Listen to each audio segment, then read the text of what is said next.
So, finished up for today.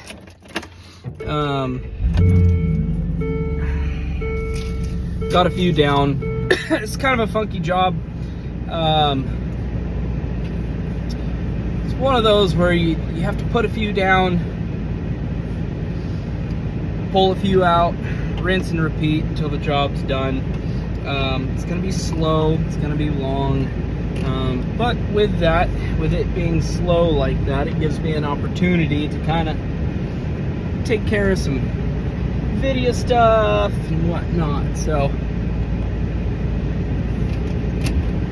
that's all good. I don't mind these slower jobs. It gives you a little break from the ripping and tearing that you typically have to do to get the jobs done, so it's nice. Anywho's, there's something that I've kind of wanted to address.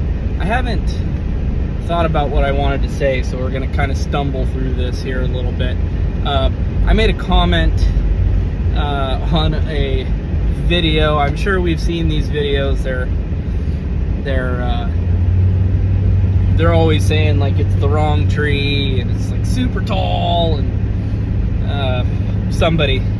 whoever runs that page is smart because they get a lot of views because they purposely say it's the wrong situation. So anyways, it looks like some dude in Alaska cutting spruce, bigger spruce, and there's a video of him slashing it off backwards.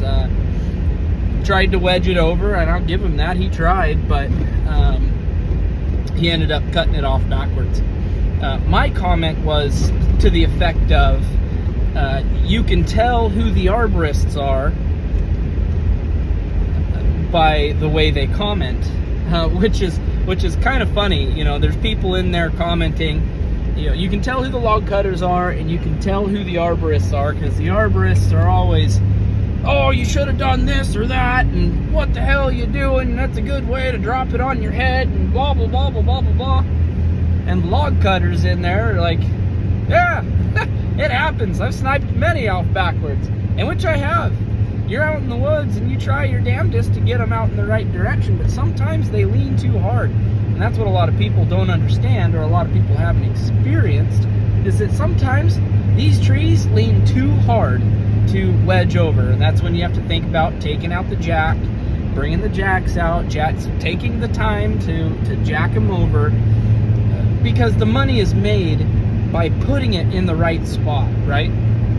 The money is made by making as many logs as you can out of that tree. So, and that's what a lot of arborists or climbers don't quite understand. And frankly, you know, it's one of those things. If a climber or an arborist spent enough time cutting logs out in the woods, they would realize there are situations that you just can't overcome. You're not going to put ropes in the tree. You're not going to cable the tree up. You're not going to do this or that. It's 3 cuts, get it over. So that's why we have jacks and wedges, because we don't have that advantage of pulling 200 foot of rope out, 300 foot of rope out, taking 5 times as long to get everything all set up, because you also have to bring out some kind of mechanical advantage, whether it be some kind of like 5-to-1 or a GRCS or some kind of something to pull it over, a rope winch, something. That's just 5 times the amount of equipment, 5 times the amount of time that you spend on that one tree. So he made a choice in that video. He made a choice. He says, well, I can either keep trying to beat my guts out, or behind me here I've got a pretty good spot for it to go. Now I'm gonna cut it off and see if it'll go back there. We know it's going back there because it leans back there hard. And that's where it decided to go. So the big distinction I have been wanting to make here is that we work in a specialized field. We fall timber. That's all we do. We cut trees from the ground and we fall timber.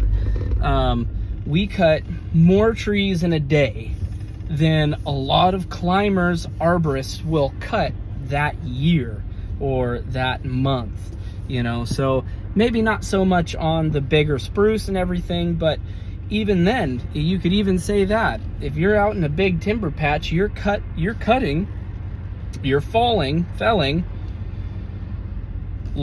more large diameter trees in, say, a week than an arborist or a tree climber would cut from the ground that year.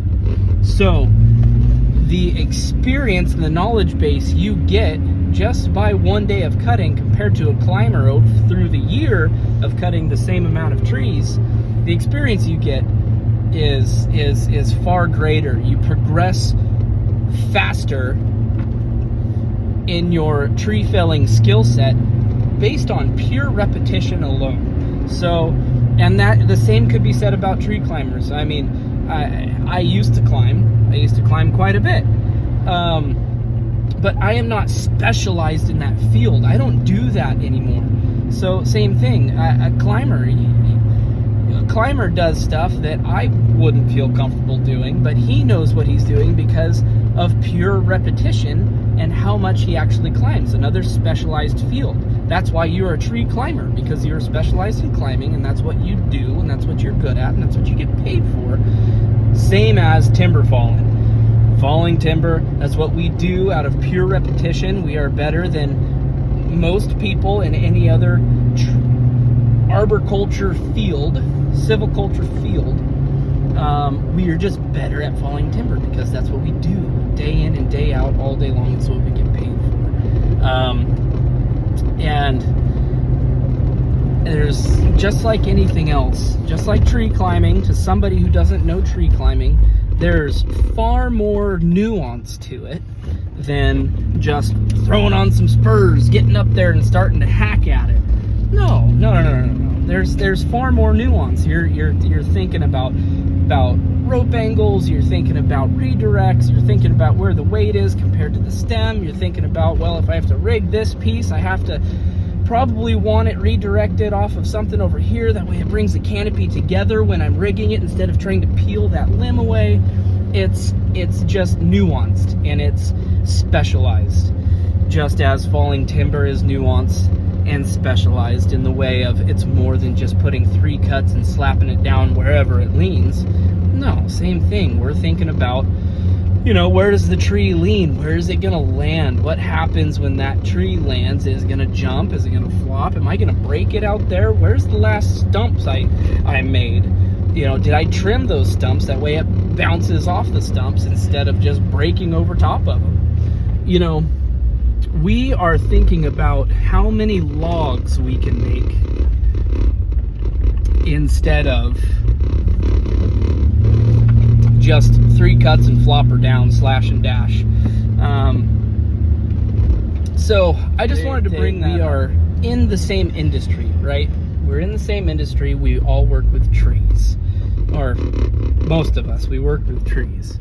And within that industry, there are specialized jobs within the industry, right? Just as I was saying. Leave the timber fallers to the timber fallen, and leave the climbers to the climbing. You know, a climber can come out and cut a tree, but based off pure repetition alone, the timber faller is going to be 9 times out of 10 much more efficient and much more accurate with falling timber, mainly because we have a more intimate knowledge on the fiber characteristics down on the stump. We have an idea, depending on the species, how much you can get away with, how far you can swing these trees, you know, how far you can bring them around when you're wedging them. Same thing as a climber, based on pure repetition and doing it over and over and over again. You guys know way better about operations up in the canopy. So, and especially when it comes down to advanced rigging, when you start talking about, you know, negative rigging and span rigging and speed lining and all this kinds of stuff, that's where the specialized field really comes into play. So all that to say,